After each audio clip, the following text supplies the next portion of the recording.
Bwana wenyewe nguvu hizi zote kwa sababu ya kushiba pilau. Pilau la ithibati. Pilau la ithibati. Yaani hapa watu wamekuja kula pilau la ithibati na wamepewa vyeti vya ithibati na pilau la ithibati au buffet ya ithibati. Kwani wengine hawalagi bwana? Watu wanakunywa kahawa bana, watu wanapewa kahawa. Kahawa na kuzimiwa taa. Mimi ndo nakwambia. Mimi ndo nakwambia hivyo Besa. Nisikilize bwana. Kwanza ujue sisi tuna mechi tarehe Ijumaa 23 na halali. Sio umeelewa? 23. Tarehe 23 hiyo. Sio umeelewa? Sasa hiyo sisi macho yetu, akili yetu yote inawaza kuelekea mechi hiyo. Kwa sababu kama mlivyoona Senegal alichokifanya kwa Waarabu, Yanga Afrika tuna mpango wa kufanya jambo kwa ajili ya Waarabu. Sio umeelewa? Sisi shida yetu ni kuhakikisha tunatengeneza utawala kweli katika hii Afrika. Yaani kama walichokifanya miaka ya nyuma TP Mazembe, basi Yanga Afrika safari hii nao wamenuia kufanya makubwa. Hebu ashumu nimemaliza mzunguko wa kwanza na kikosi bora. Sio umeelewa? Lakini naingia katika dirisha dogo naenda kusajili wachezaji bora wenye quality hali ya juu barani Afrika. Namzungumzia Depu, namzungumzia Okelo. Sijui unanielewa? Kwa maana yake pale sasa hivi tunaunga kitu kinaitwa PDD. Unajua PDD? Ile ni PDD. PDD, unajua PDD je?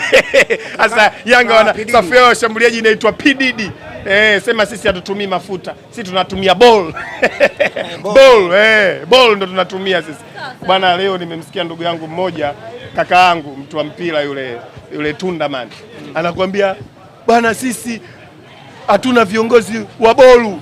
Nikaelewa kumbe hawa shida yao hawa na viongozi wa bolu. Alafu sisi tuna viongozi wa boli. Sio unanielewa, hiyo ndio tofauti ile kuwepo. Kwa mimi niwaambie tu ndugu zanguni, hii Yanga Afrika wao wasajili warudie, maana wanachokifanya wao, mchezaji miaka kama 6 kama sio 8 nyuma ndio alikuwa anawasaidia. Sasa hivi akarudi eti umtegemee tena. Bwana ya mambo Yanga Africans huwezi kuyakuta abadani, miaka 17 ipite huwezi kuyakuta. Nasikia Saidon Tibanzo. Nasikia kuna Saido za ndani, Saido.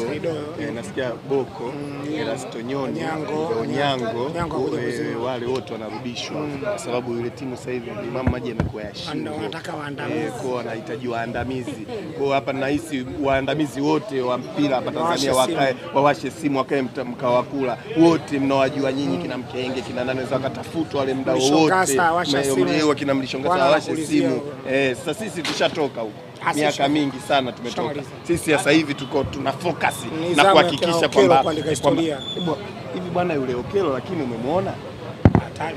Yule Okelo umemwona vizuri, lakini mtoto mmoja hivi yani ana kama Lamine Yamal fulani hivi. Unamwona? Ana kama Lamine Yamal fulani. Sasa huku kuna Lamine Yamal Okelo, huku kuna